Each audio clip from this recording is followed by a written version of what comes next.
What's up, golf friends? This is Jim Colton, and this is the Driven Golf Podcast.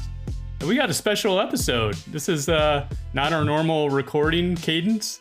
We're coming at you live. We've got our special guest, Brentley Romine from Golf Channel and NBC Sports. Basically, he's coming on to discuss just how profoundly his life has changed since he was on our podcast back in May in episode 17. No, actually, we wanted to talk to Brentley. You know, the news just dropped around the Walker Cup practice squad. Brentley had an episode or an article for Golf Channel and NBC Sports. The USGA announced the practice round squad. We thought this would be a great opportunity just to sort of nerd out on U.S. amateur golf and sort of talk about the squad, talk about what, you know, look in our crystal ball and who we think could be on the Walker Cup squad next September.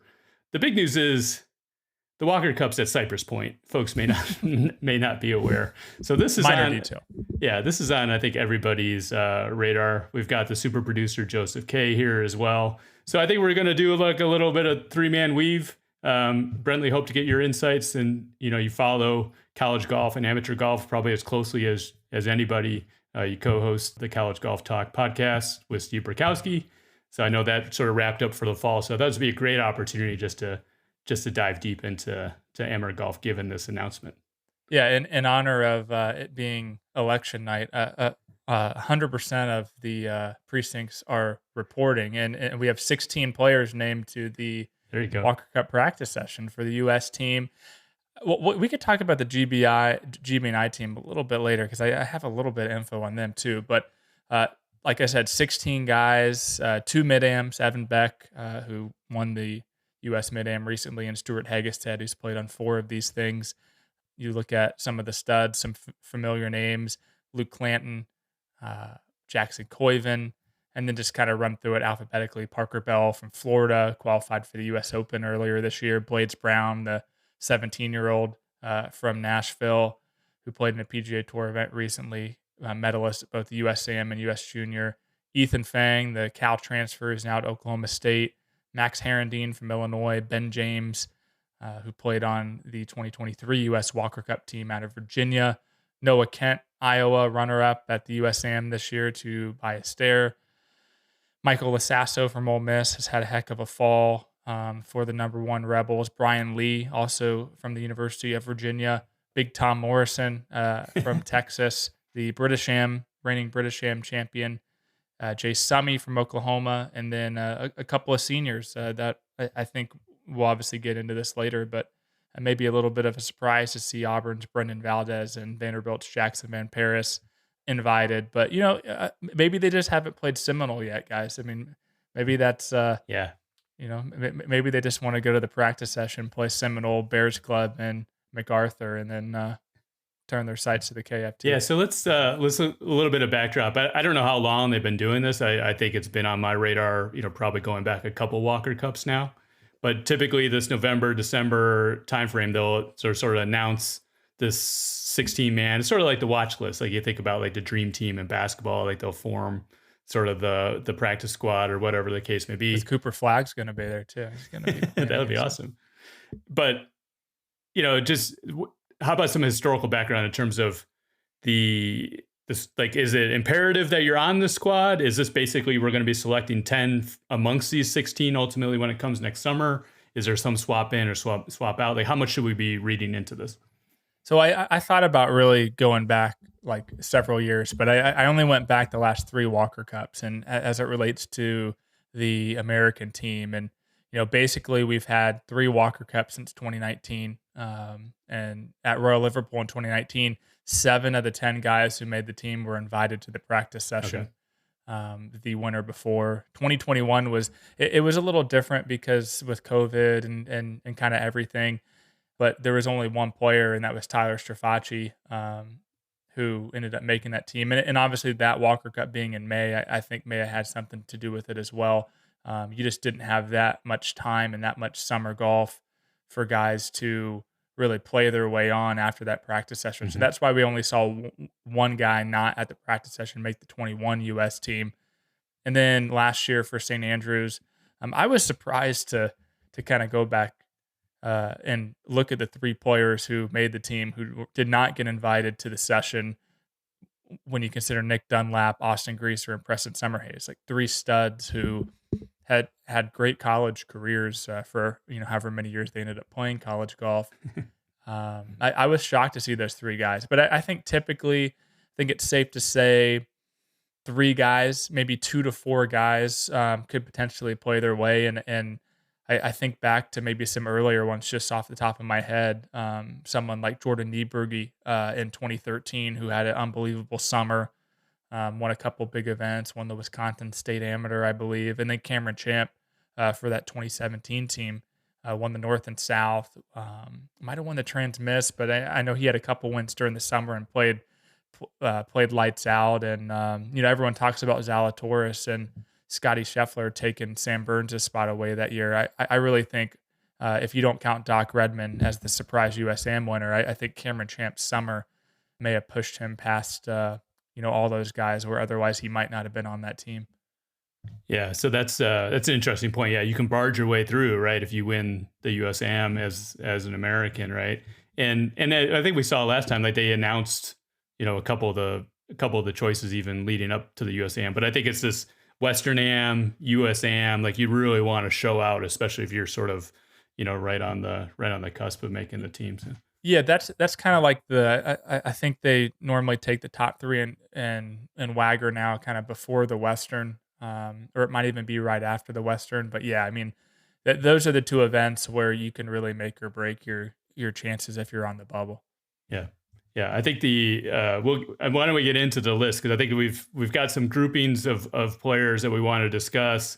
What I want to do is just bring up these categories, bring up these players, and I think between Brentley, Joseph, and myself, we want to be on the record. I feel like just like a Bill Simmons like sort of podcast. I don't know who's Bill and who's House, but in this situation, but a declaration of, is this person going to be on the roster, given all the factors up or down? Mm-hmm. Hopefully we each end up with 10, and we may even pick folks outside the list when we get to that later. I think that'll happen. That's later, a guarantee. 100%. Later in the pod. So you touched on it a little bit. I think one of the things that's really interesting and why there's sort of a twist in all of this is I think PGA Tour U and PGA Tour U Accelerated plays a big role in this. And the first category, I call them locks with an asterisk, and the asterisk being like they might be on the PGA Tour by the time the Walker Cup is played in September. I've got 3 golfers in that category. I've got Luke Clanton, Jackson Koivin, and Ben James. And all 3 of these guys they could probably just put them on the squad now if they knew they were going to be amateurs. But like, can you explain a little bit about the twist of PGA Tour U and how this is playing a role, whether or not these guys might be around and still amateurs by next September? Mm-hmm. Yeah, I think with those 3 in particular, you look at the accelerated program that PGA Tour U rolled out a couple years ago, where you earn points for certain benchmarks like Player of the Year, winning NCAAs, winning the USAM, your Wagger ranking, getting to number 1 in Wagger, and you got to get to that 20-point threshold. I think most people listening to this probably are somewhat familiar with kind of what all this entails. But basically, you get a PGA Tour card that you can defer. I don't think it's for as long as you want. I don't think Gordon Sargent could necessarily go into finance for 6 years and then come out as a 31-year-old and play the PGA Tour. But those 3 guys are chasing that as underclassmen. I don't know if Ben James is going to quite get there. He's at 11 points. He would need to do something pretty crazy in the spring to, maybe win NCAAs and win the Nicklaus and the Haskins Award as kind of the college-only Player of the Year awards. So I think we'll see him play a second Walker Cup, which I could think in this day and age is pretty rare. You don't have that if you're not a mid-am too often. I would say I think Clanton's at 15 points, Koivin's at 17. I don't know what their PGA Tour schedule is going to look like early in the year.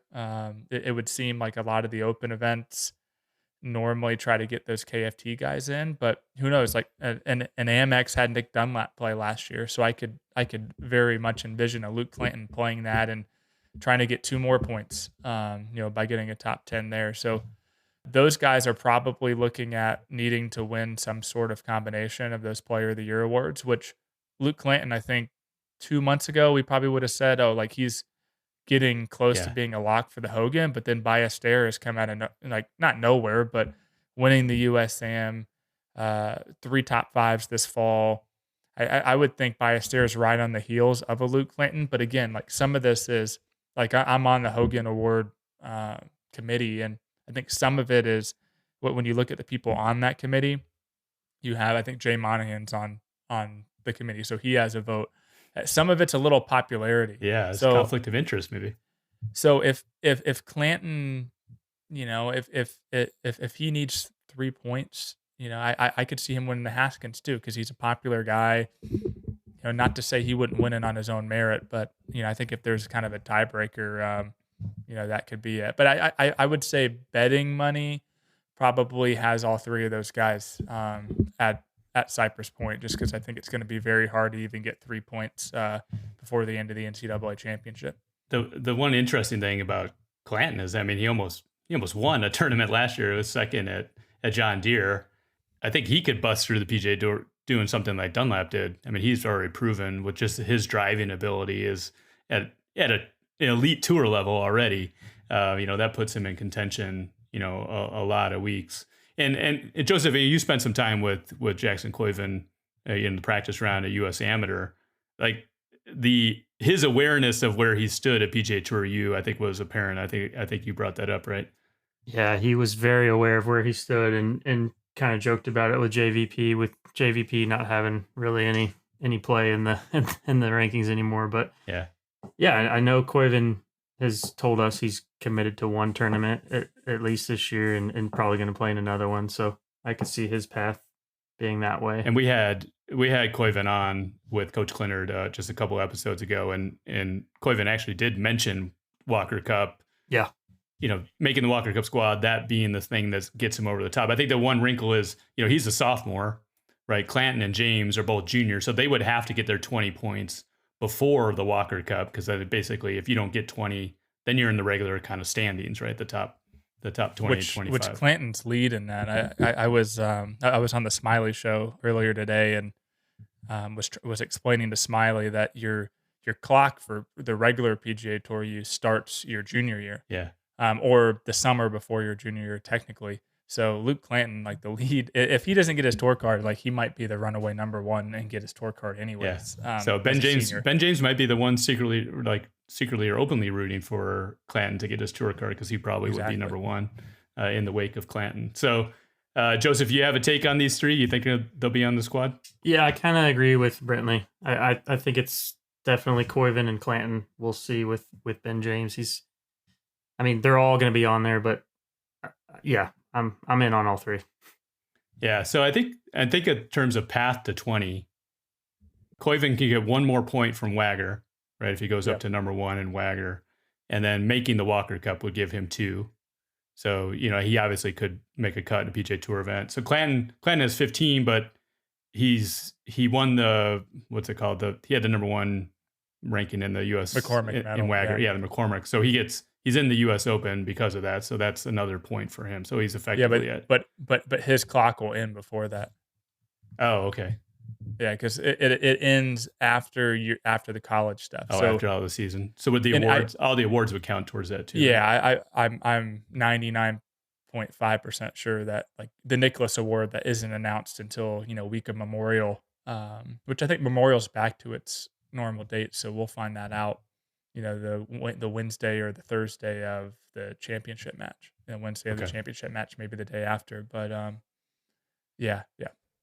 Okay, so I'm gonna just be a contrarian. I think Clanton will win a PGA Tour event next summer, be on the tour in one shape or another. I think Koiven, will get to 20, but will still play in the Walker Cup. Probably defer like the Gordon Sargent route, and I think Ben James, unless he were to do something crazy this spring, and kind of sweep the awards, probably won't get to the 20 points, and the Walker Cup might be the thing that ultimately gets him there. But I guess the other interesting thing with this is, these guys are all the studs coming into the season. I mean, you just covered this with Steve in your wrap up on the fall season. Like, none of these guys have really shown out. in this fall. So I think like the front runner probably for player of the year is probably David Ford at North Carolina, or what do you think Well, about that? it's interesting because actually Ballester is 2-1 against David Ford head to head this fall. Really? And, you know, he obviously missed a tournament because he went and played in Spain Yeah. at Valderrama, I believe it was, on the DP World Tour. So he's got one fewer start. Now, my argument with these Player of the Year awards is like, I don't care how many like times you're missing college events. Like I count that against you a little bit because this is a college golf award. Like you need to be playing tournaments. But at the same time, he's won a tournament, hasn't finished worse than fifth. David Ford's had a great fall as well. I think he's got 4 top 8s, including 2 wins. So it's neck and neck. I mean, there's a reason we don't vote today. I think I would probably vote by a stare if it ended right now. But those two are certainly ahead of things. Clanton hasn't been terrible. I think his He worst just hasn't finish. played much, right? Yeah, he's played 3 times. His worst finish is like 15th or 16th. He hasn't played himself out of it. And the thing about Ben James is he's kind of right in there too. He's got a win at the Valero, which is a great field. He's got a top 10 at the Hamptons, T11 at Golf Club of Georgia. So, he has some good results as well.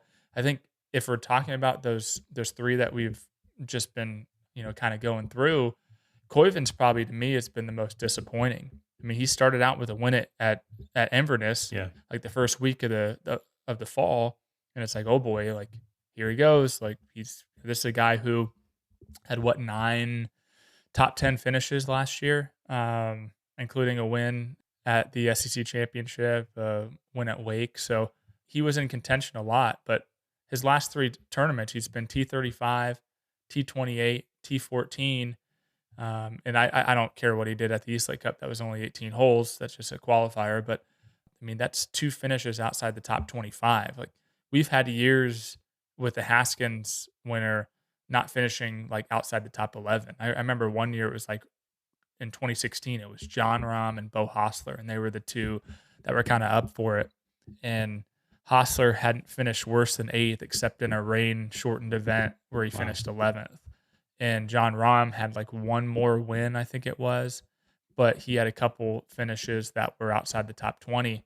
And I think when I looked at those, I voted for Hostler, and obviously people agreed with me because he ended up winning that award. So I just think the level of play at the college golf, like the elite college golf level, in terms of winning these Player of the Year awards, like you can't afford to have. You can afford to have 1 stinker, as I like to call it, but 2 this early, I think Koiven has, really taken a hit to getting those 3 points for Nicholas or 3 points for Haskins.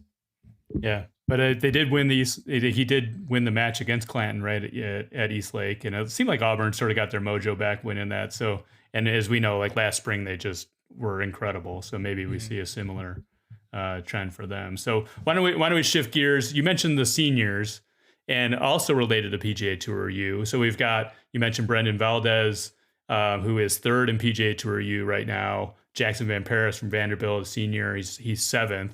Like you mentioned, you were a bit surprised that they were listed, but can you talk about like the wrinkle of that in terms of how PGA Tour U folds into the decision to go pro, the timing to go pro, and how it fits in? Doesn't really fit in well with the Walker Cup timing. Yeah. I wasn't aware of Brendan Valdez's plans, but I remember this summer I was actually playing golf with Jackson's dad, Todd, and was kind of asking like, is Jackson gonna stay amateur and play the Walker Cup? And I think at the time it didn't seem like that was going to happen. But with this PGA Tour U, I mean, if you finish in the top 10, like it's very hard to give up Korn Ferry Tour status for that summer, especially with how much these pathways are kind of shrinking in terms of getting to the PGA Tour. Yeah, for sure. I realized like, and this is coming from me, like the Walker Cup's one of my favorite events, if not the favorite event to cover. I'm always going to advocate for, playing as much amateur golf as you can. But I think I wouldn't have blamed, Jackson or Brendan for not, taking their name out of the hat like David Ford did, like Preston Summerhays did, like Ian Gilligan did. Because right now JVP's 7th in PGA Tour U, and Valdez is third, and he's very close to first. Like he dropped 2 spots this past rankings update out of the number 1 spot.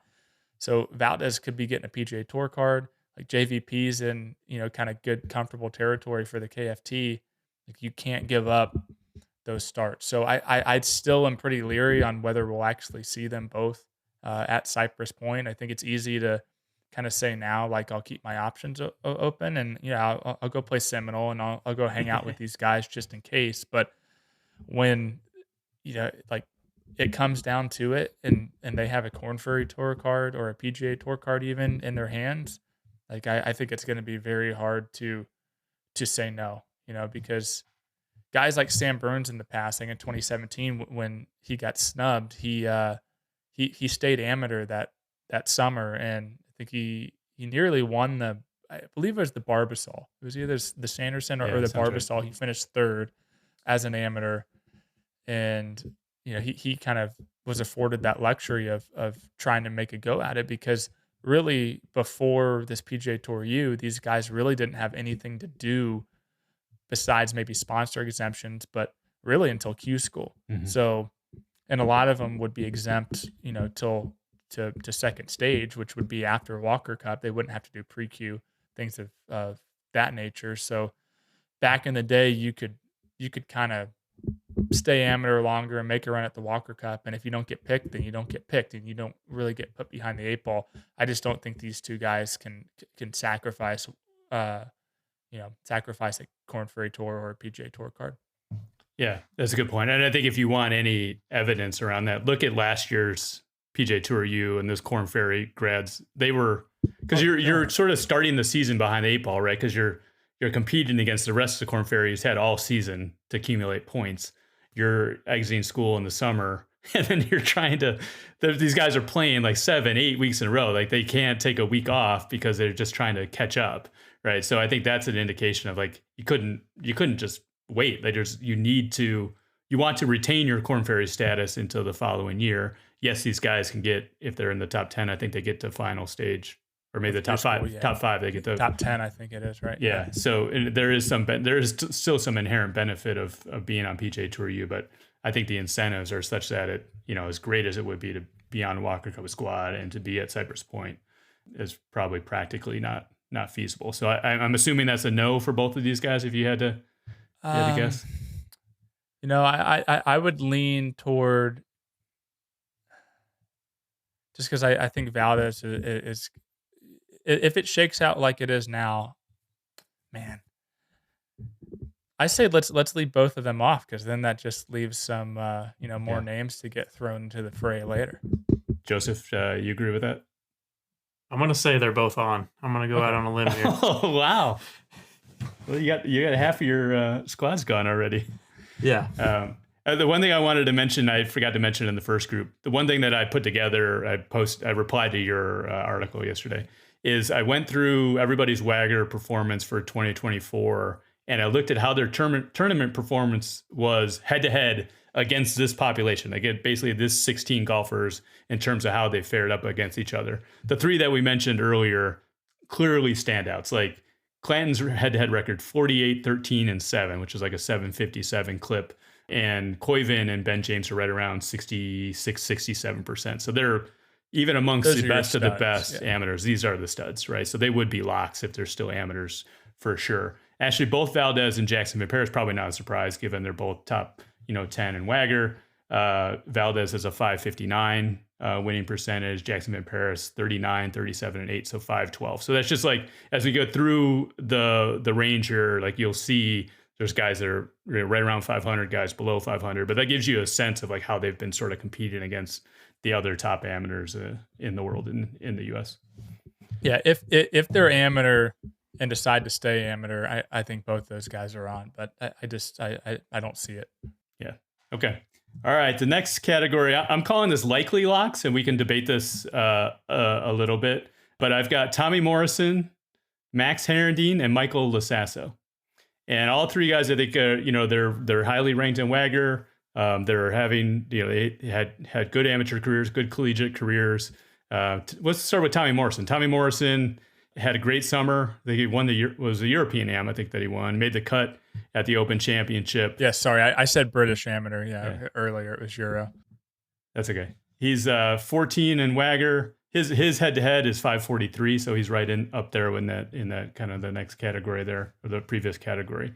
The one wrinkle I would say about Tommy is he's sort of, I think, embraced himself to the fans overseas. So I think it'd be an interesting wrinkle at Walker Cup. I think the GB&I fans are like, he's their guy, like Big Tom Morrison. He's sort of the fan, the fan favorite there. They just don't see people that tall over there on that side of the pond. So the more I look at kind of his body of work this year, the more I would almost put him in that lock territory at this point. Now, the only reason I don't is because I just don't think, he's done enough, to be able to survive like a really bad summer. And the chances of him having a really bad summer though next summer is, they're not high at all. So yeah, I think he's right. He's teetering there between, likely and lock territory.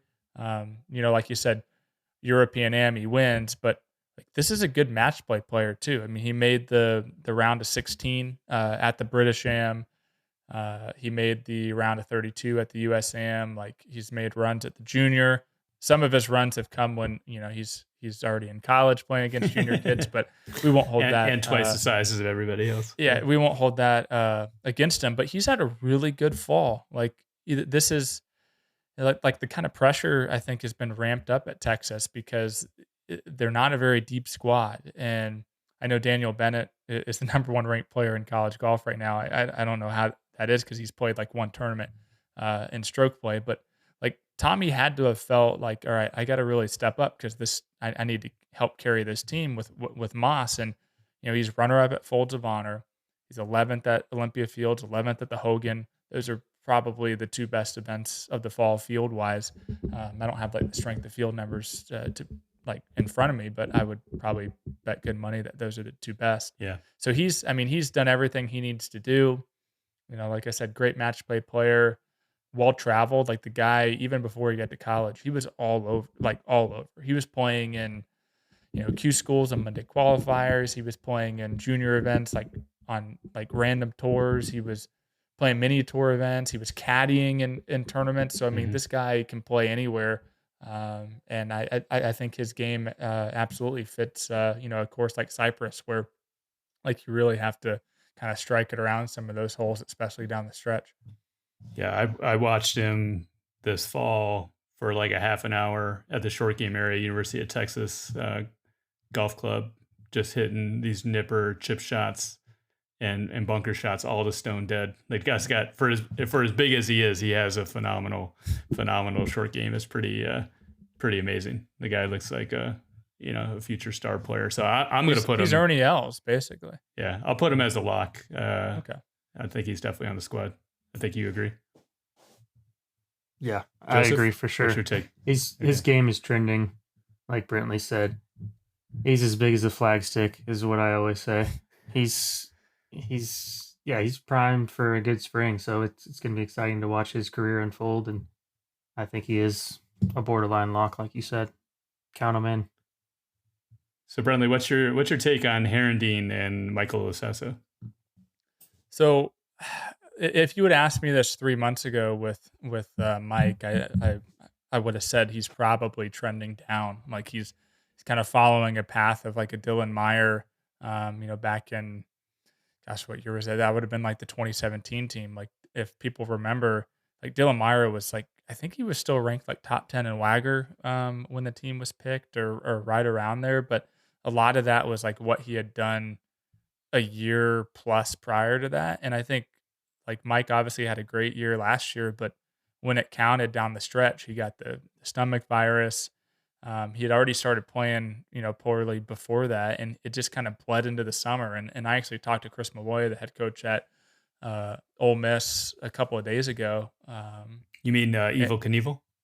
He is Evel Knievel. So that was such a funny story. I actually wrote I wrote an article about them being number one, and that was kind of the lead. So if people want to read how that all came about and the story behind that, go to golfchannel.com and scroll down just a little bit, and you'll find that. But he was really saying, because he heard a lot of coaches and a lot of people would come up to him and say like, what's wrong with Lasasso? And because he did not have a good summer, didn't really play a ton, and when he did, I think it was like 117th at the USAM or 170th, something like that. But he kept telling him that he wasn't worried about him, because he really felt like once he got back to Oxford and back in that environment that he would flourish. And that's exactly what he's done. He's had a good fall, probably the most dominant performance of the fall.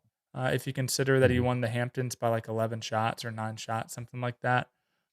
Again, I like the consistency. 3rd in Knoxville, 11th at Valero, 9th at Fallen Oak to cap the fall.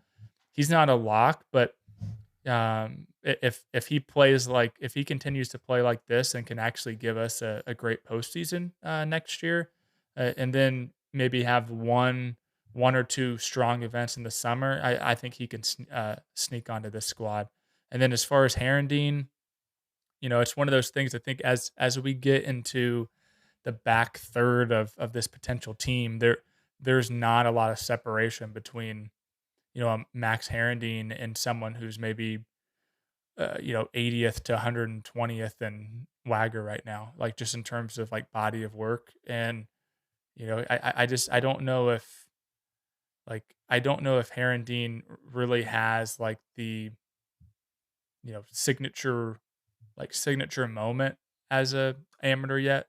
Like he has a lot of good finishes, but other than winning the Stanford Regional last year, like he's got a lot of runners up, a lot of seconds. I just would like to see him do something like that at a USAM or at a Jones Cup. I kind of like him at the Jones Cup this year. I think he's got to be on the short list of if he's playing that as a guy who could play well. But as far as talent, like I know a lot of the agents like are in love with this kid, and like he's a super good team guy. I think he really fits the squad, and think he fits. He's kind of like a guy like Nathan Smith would kind of gravitate toward. Yeah. I think Nathan would like a guy like Max on the team, but I think he's on the team right now based on skill and talent, but I think he's got some work to do, kind of building that resume. The interesting wrinkle here that you just mentioned it is, the sort of the weird thing. This is just a nuance. Is like the Walker Cup switching from odd years to even years, so they're going to have it back-to-back years. And they just announced that Nathan Smith is going to be the captain for next year's team too. So someone like Herendeen's a sophomore. Maybe the continuity of having a guy on the squad in both years, you might be taking the long view on, some of these younger players.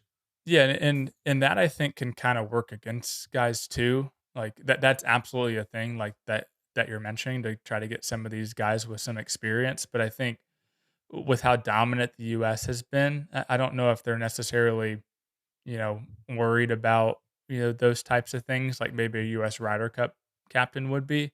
But I think it could also work against you because there is another one the next year. So maybe the tiebreaker is, right, this is a guy who can play next year. And then, this is a guy who's a senior and is probably not going to be able to play, for sure. 2026. All right. So what's your call? I think we agree on Tommy. What's your call on Max and Michael? All right. So Tommy would run us to, like, if we say JVP and Valdez are on this, like Tommy would run us to 1, 2, 3, 4, 5, 6. Tommy would run us to 6. Lasasso and Herendeen would be 7 and 8. You got a mid-am there, and that leaves one more spot. I would say Tommy for sure. I would say Herendeen, yes. Lasasso, no. Which is weird because like Lasasso is very close with Koiven. He's very close with JVP. Like those guys would absolutely make great partnerships. They play a lot. But you said the seniors are out. So I'm saying, like, what do you think, regardless of whether they should make the team or not, like, what do you think who's going to be on the squad? All right. I'll put all 3 of those guys on the team if I'm saying JVP and Valdez are pro. Okay. All right, Joseph, you've said yes to pretty much everybody. I know, I'm running out of spots. He's going to have a 12-man team. They're going to change they the have rules. backups, right? They have a couple backups. Alternates. Yeah. Hey, the answer to the trivia question, the only alternate to score a point in the Walker Cup is who? I have no idea. Is it? Mac Meisner. Oh, right. 2021, because How many that's the people would only know one the that answer the to that? alternate. Well, that's the only Walker Cup Okay. that the alternates traveled. Oh, I got you. So they traveled both, and they needed them because Right. they didn't get COVID, but they Yeah, got, they went down. Yeah, that's right. Yeah, That's it was coming out both ends. right. Joseph, what's your call on Max and Michael? Yeah, if I've got room, I'm putting both of them in. All right. Well, you're up to. If I got to 8. cut them in half, they only count a half. You mentioned Lasasso in his summer, like the Elite Am series.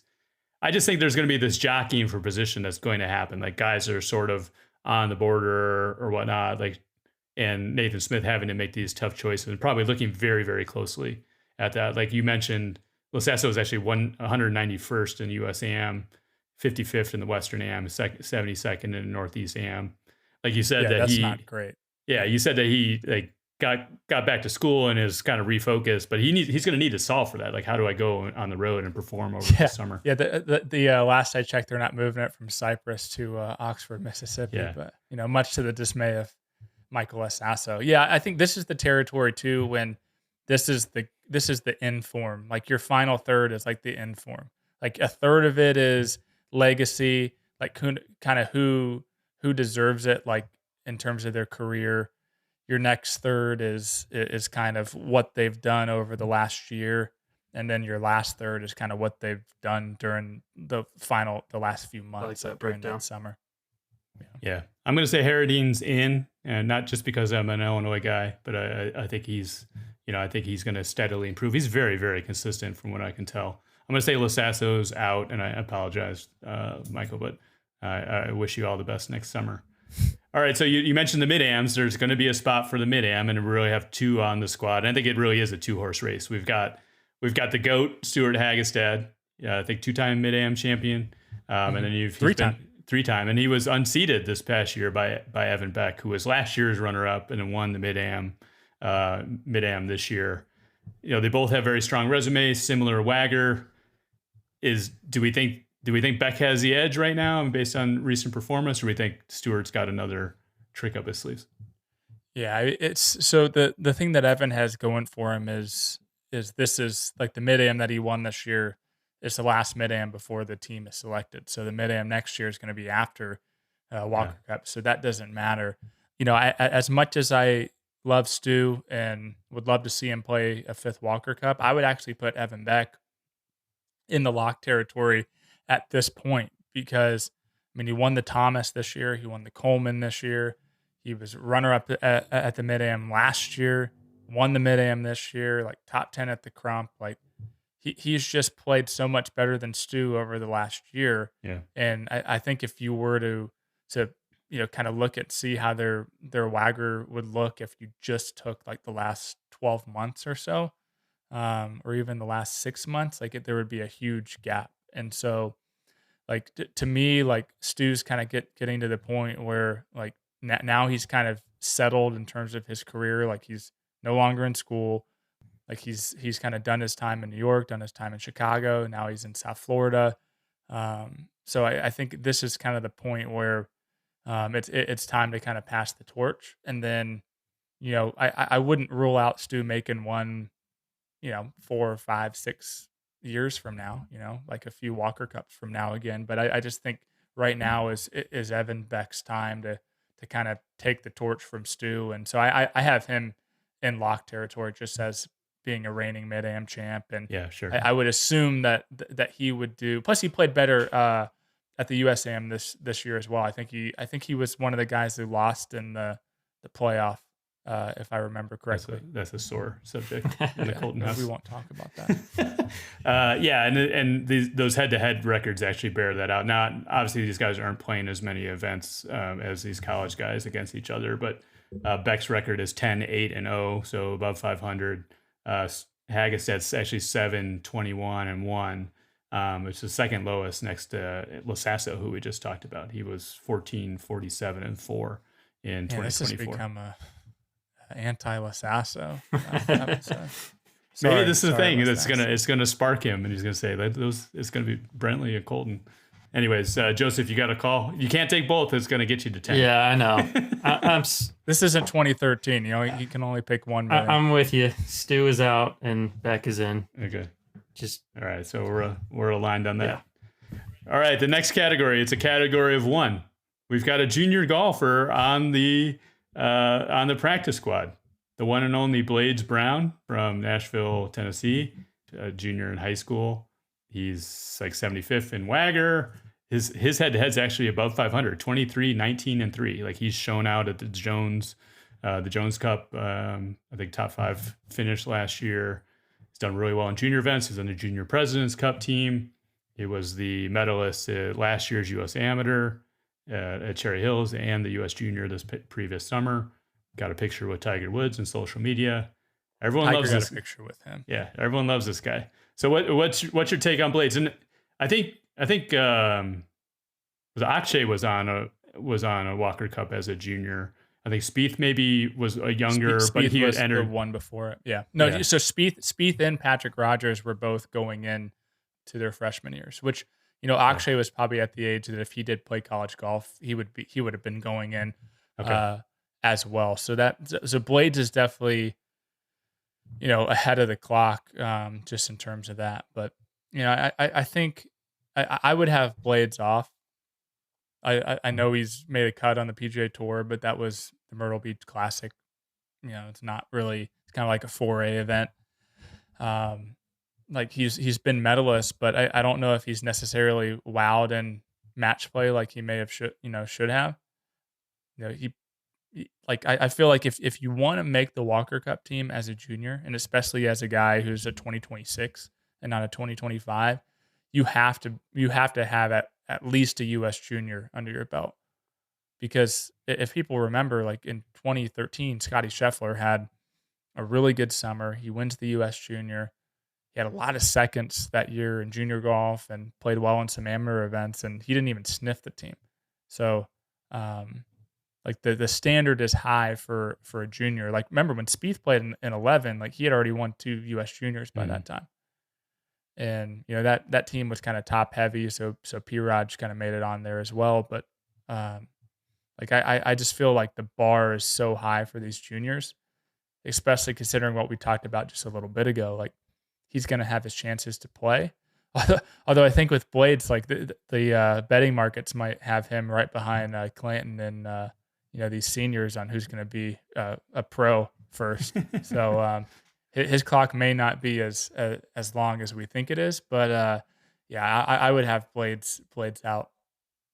All right, Joseph, you're at 9 already, so you have to fight over your last spot. What's your take on? He's out for me too, and for that reason right there that you just mentioned, Brentley. I think he's got his eyes set on something else. I think he could go pro very quickly. So I'm gonna say Blades is in. I think players at the Walker Cup. So yeah, I think the circumstances around this year's Walker Cup are a little bit interesting because of the PGA Tour accelerated guys, probably no seniors really being, staying behind. And I think a lot of the top amateurs are actually seniors, right? So probably they would have been on the short list in most years for Walker Cup. I think this year it does provide an opportunity, if it were to happen, for a junior golfer. Like this might be like the sweet spot. So I'm gonna say Blades is in. And while we're in the prediction business, like where is Blades going to be golfing in the fall of, say, 2026? Ooh, I mean, I would think Vanderbilt probably has a little bit of an edge just because his mom Rhonda obviously played hoops there. She played in the WNBA. I feel like I've said this and written this a million times. The first player to make a 3-point shot in the WNBA too. So I mean that's kind of a advantage when you have a parent that has had success there. I would think Tennessee, but it seems like Tennessee is signing everyone, and with the amount of NIL that I've heard Blades might be warranted, I don't see the salary cap revenue share era of Tennessee athletics maybe allowing for all that. When you look at, like, there's a lot of mouths to feed. Tyler Watts, Chase Kai is now, you're going to have Jackson Harrington still there. So as close as Blades is with those guys, that's a lot of mouths to feed. So I would say Tennessee might be out. I've heard Illinois is potentially in in the running too, Yeah. and along with the few other schools. I think Illinois would be a great spot for Blades. Like, kind of go against the grain a little bit. Yeah, the And Mike Small school of tour prep, basically. well, and I mean, think about kind of where Blades' deficiencies are, like, in his game. I think that matches up really well with what Mike Small does well. Mike Small is an unbelievable putter. He's unbelievable around the greens. Like, he's gonna teach you how to hit every single shot you need around the greens with all different types of wedges and whatever.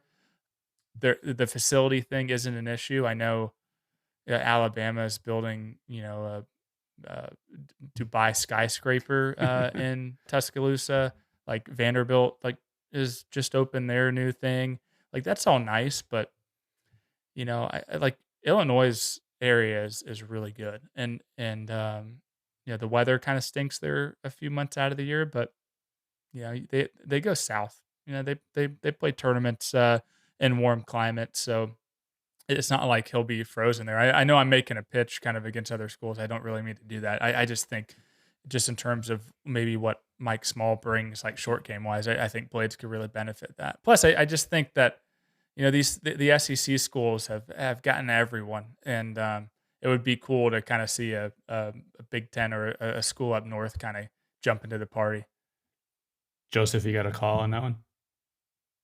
No, not. I have no You idea said what pro? he's You going to think do. he's going to be pro? Yeah. That's. Well, give me yourself out there. He was in Q school, so I mean, He was one of the only ones to do Q school. Hey, does the first stage of Q school conflict with the pre-qual conflict with Walker Cup next year? Because that could be an issue. There you Could be go. a scheduling There we go. conflict for young players. Yeah, we'll have to look into that. That's an interesting wrinkle. I don't have any insight on this, so don't read anything. I want to put myself on the line because I asked you to. I'm going to say Vanderbilt. And like I said, not because I have any insight, but I think there's an opportunity. They're going to need to get rid of some. Yeah, like you said, he's from that area. His mom went to school there. Vanderbilt, at least to date, has not won a national championship. I think you go from, I think you go to, like, legend status if you bring a national championship basically back to Nashville, and I think he has an opportunity to do that, which is pretty unique. If that means enough to him, I think that makes a very compelling case. Even though you made a very compelling case for my alma mater, Illinois, too, I would be perfectly happy to see him in orange and blue as well. Okay, so he's got to play a spring semester to win a national championship. So he can't just play the fall. All right, so the next category I want to talk about, I'm calling it USAM performers. I think because basically these folks really showed out in the USAM, which means a lot to the USGA, obviously, around these selections. The first I would say is Noah Kent, who made the finals of the USAM. A bit of a surprise run, but the guy's a bomber. Played really, really well, and he's done reasonably well in the fall as well. His head-to-head is actually above 500, I think, mostly because of the USAM. The other is Ethan Fang, who I think he made to the quarterfinals of USAM, but has played really well since then. So what's your take on these two?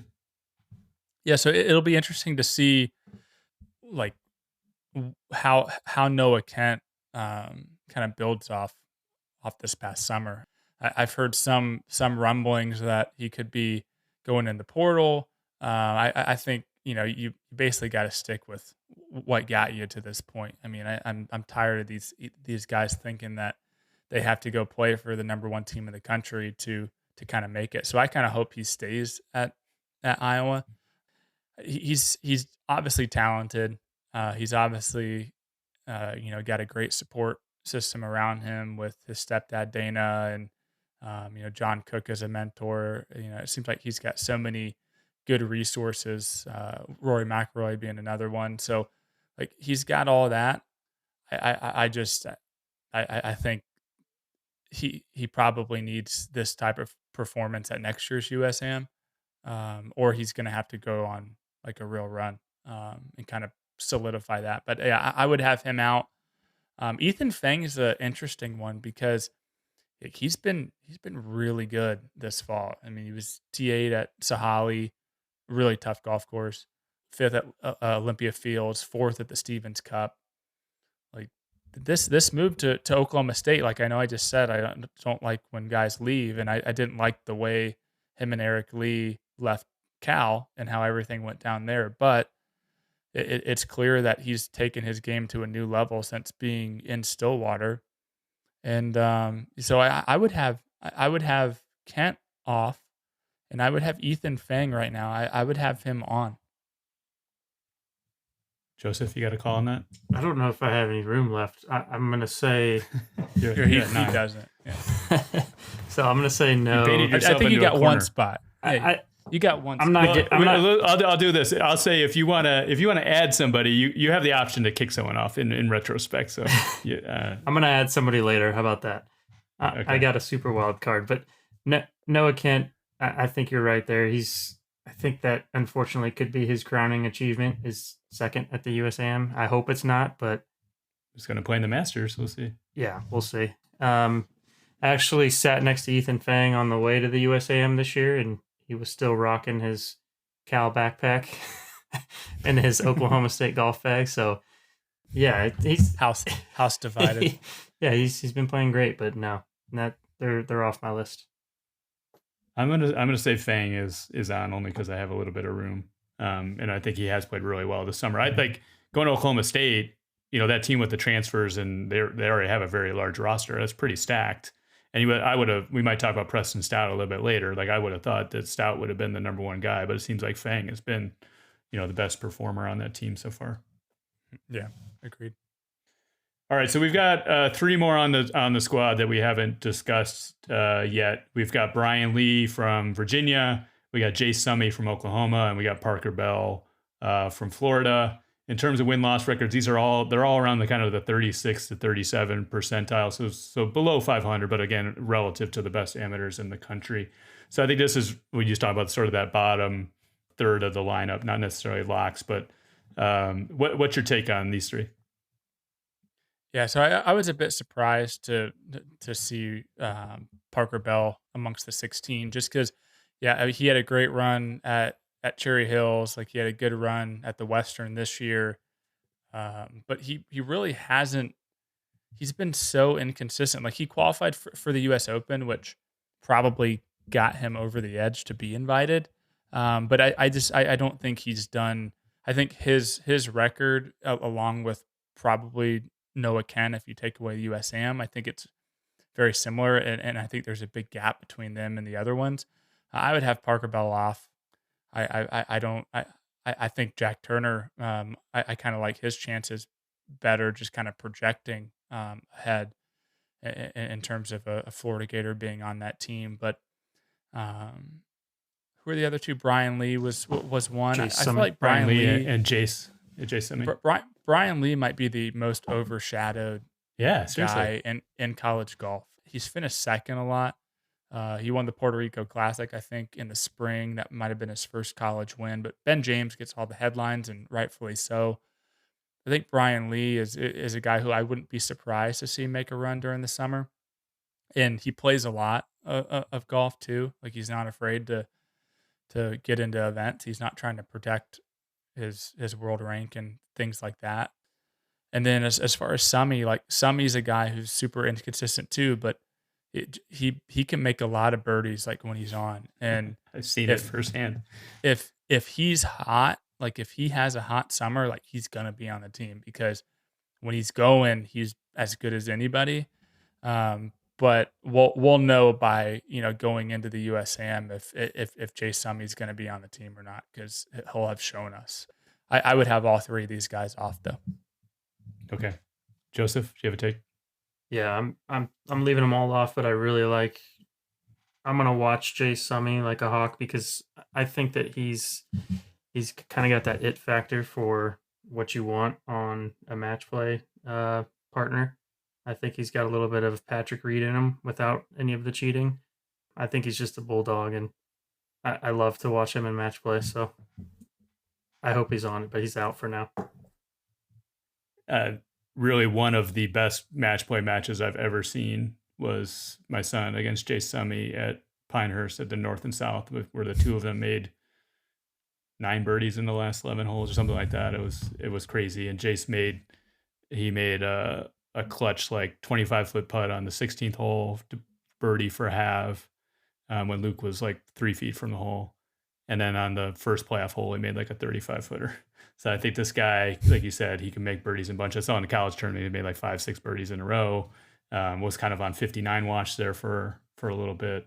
Went super low in this tournament in Hawaii, was in contention, but seemed like everybody went low there. So I have Jace in. I think he's a guy that's going to level up. And I think this win-loss record, he was 224th in the USAM. I have no idea what was going on there. I think he had Hibble on the bag, so maybe we just throw Hibble under the bus. I know you like to do that on your podcast, Brentley, is throw shade to OU.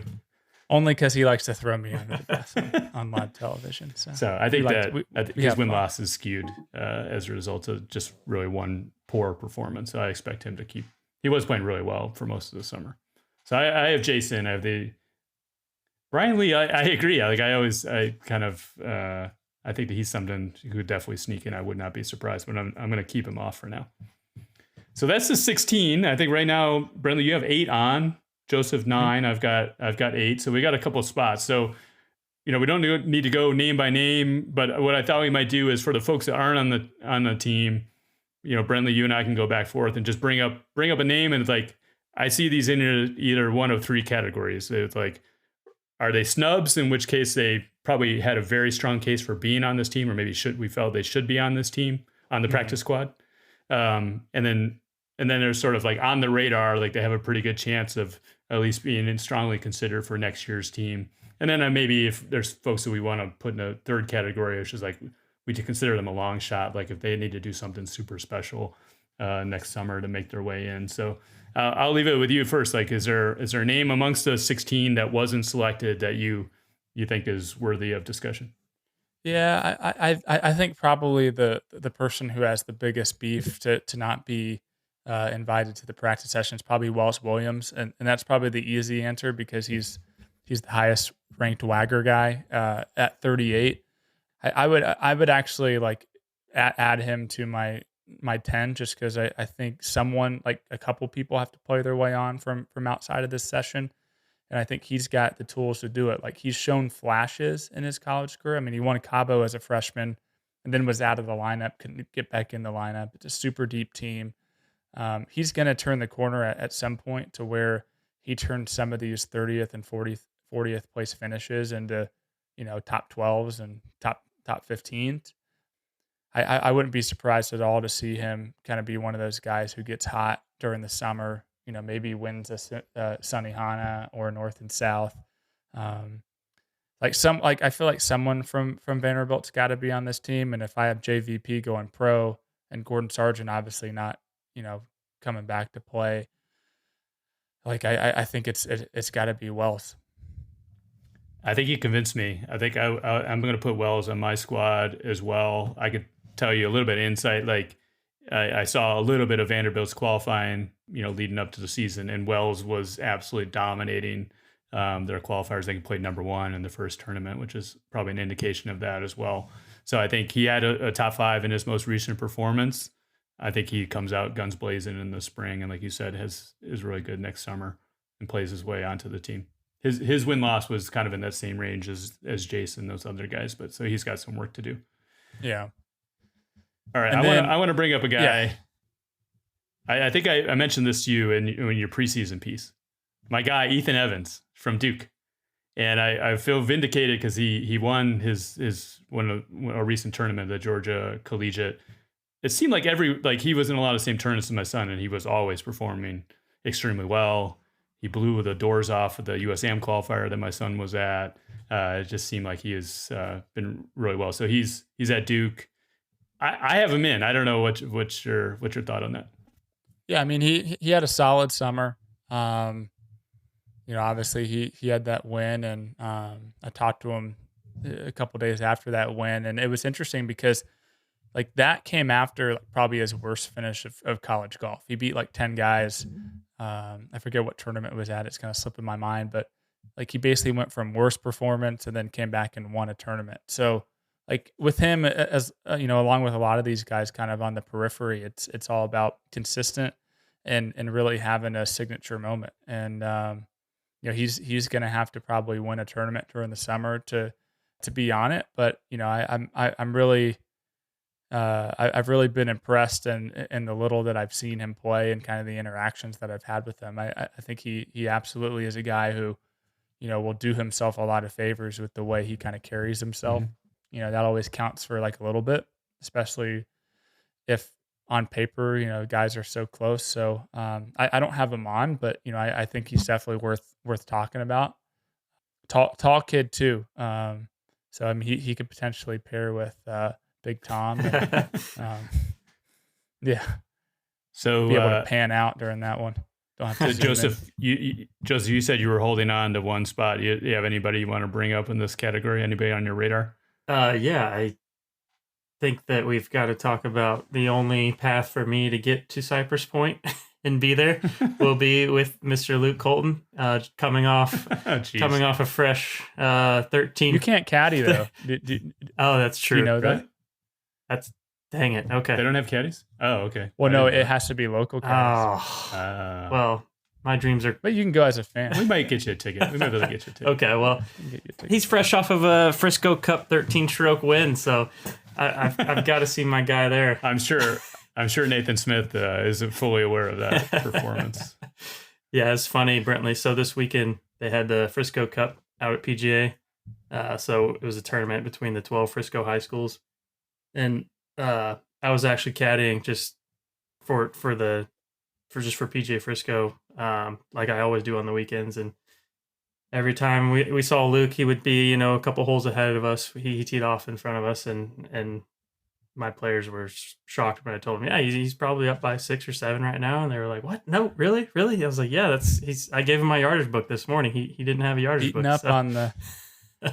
Beating up on the high school kids. Yeah. So yeah, he's got a shot. I mean, I think a lot of those juniors, like with Tyler Watts, Miles Russell, I still count Billy Davis kind of as a junior because I'm still not convinced that he's college age yet. He might be a couple years ahead. He's kind of like Doogie Howser, I think, of college golf. But again, like it's so hard for a junior. Like you have to be so on.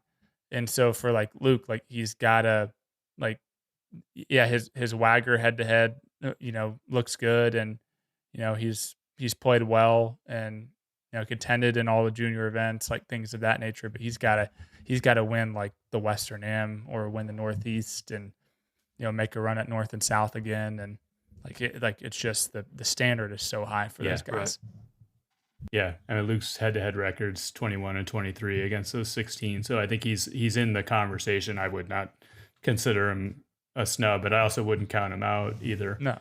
So in any case, yeah, you mentioned, and I would put Miles and Tyler. Miles just won the Elite Invitational Junior event. Shout out to our friend Mason Carmel from episode 25. So yeah, he maybe had a down year relative to last year, which was just like phenomenal.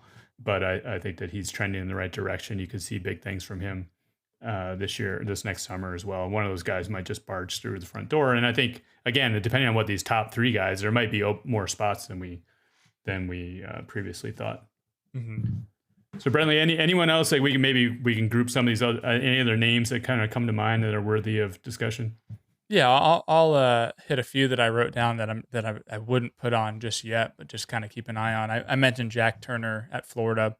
Obviously made the final of the Western Amateur this summer. I know Coach Deacon is really high on this kid, so keep an eye on him. Cameron Tankersley could be the Ole Miss guy on the team instead. Another overshadowed guy who didn't play a lot of AJGAs, played just kind of state local events. Kind of took the Mav McNeely, Justin Sub path, only in the Southeast, not in California. Connor Williams, a kid from San Diego, who has kind of become Arizona State's like solid number 3 guy now, especially with Ding turning pro, and he's kind of kept them in that top 2 or 3 favorites for the NCAA title this year. And then William Sides, like we just saw him win the Stevens Cup. Mm-hmm. Good player out of SMU. SMU's had like a handful of guys at these practice sessions in the past. So I wouldn't be surprised to see those guys make a run. But I think if right now my 10th guy is going to be Jacob Modleski from Notre Dame. Oh, cool.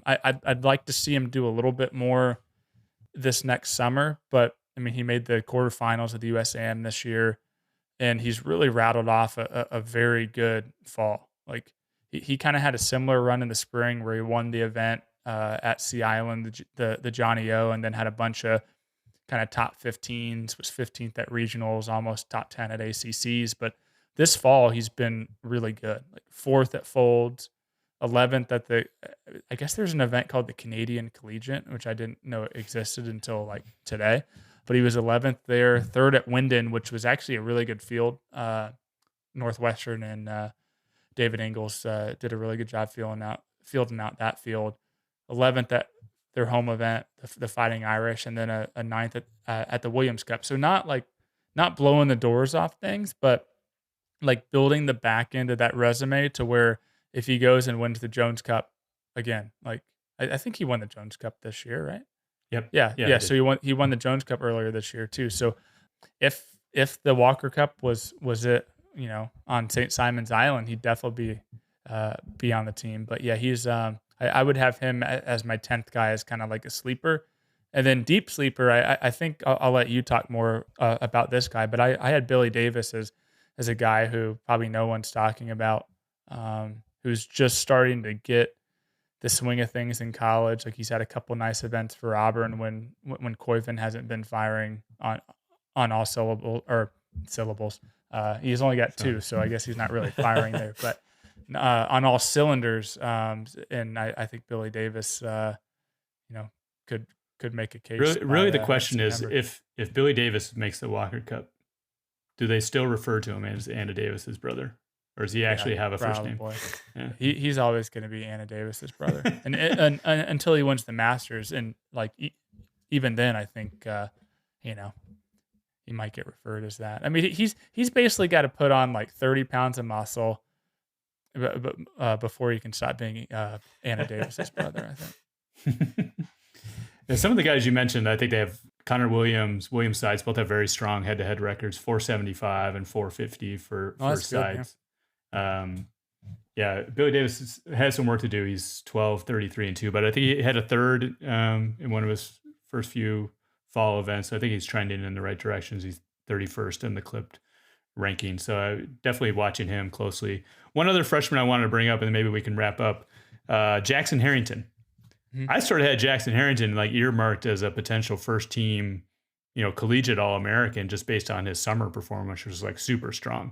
Like I did the same sort of head-to-head thing for all of the preseason All-American teams, and Harrington, I think he was named on the third team, but he probably deserved to be on the first or second team based on his summer performance. Who's third team? Golf Weeks or Golf Channels? Golf Weeks. Ooh, yes, we don't like to talk about that team. Okay, sorry. But in any case, I think I had him. I had him in that territory too. Yeah, so you had him in that territory as well. But I'm just giving my former employer a hard time. But he played really well in their first event. And I think even his first round, he went super low, and it's tailed off a little bit since then. You have any insight on that? Yeah, so I think the fridge probably needs to change its water filter. Oh boy, is he going to a lab putter?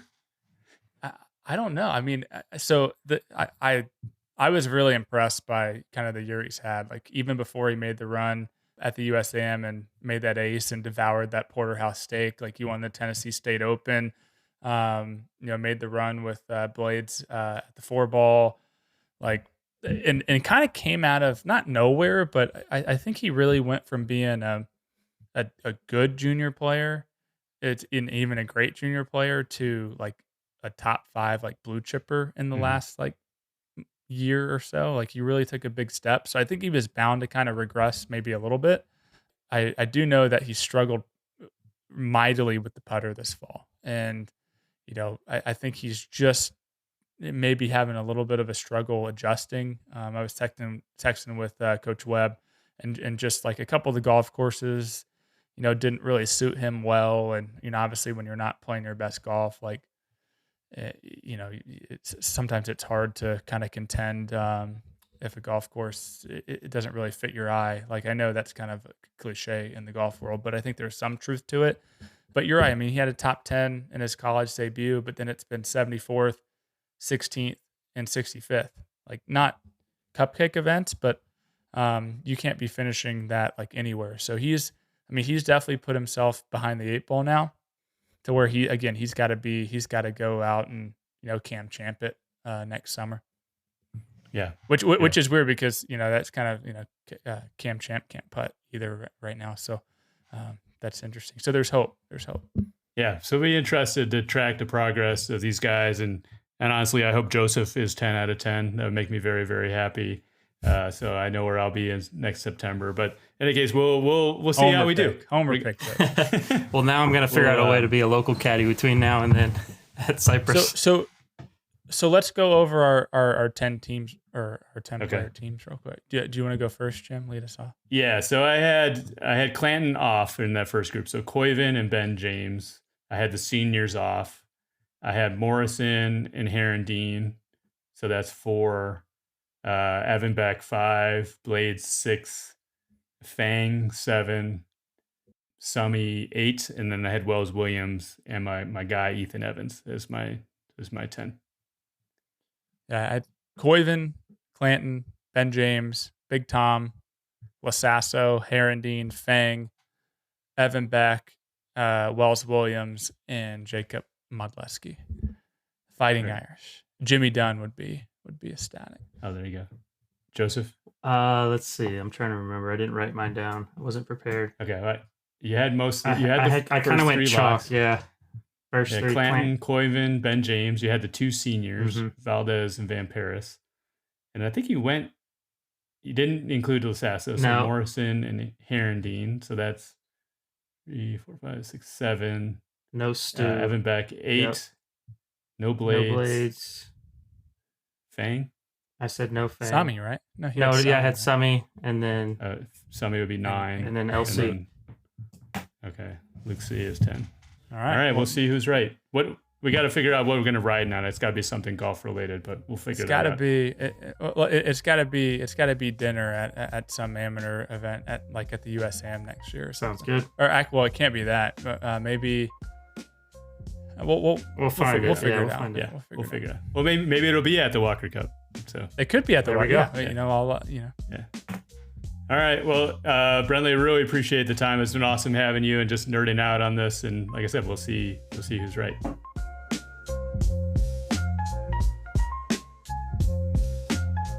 The Driven Golf Podcast is produced by Joseph K. If you like this episode, like it, subscribe, pass it on to a friend who might be interested. It really helps us out a lot. We'll be back in a couple weeks with the next episode. Until then, remember, in this great game, the journey is the gift. Enjoy the journey.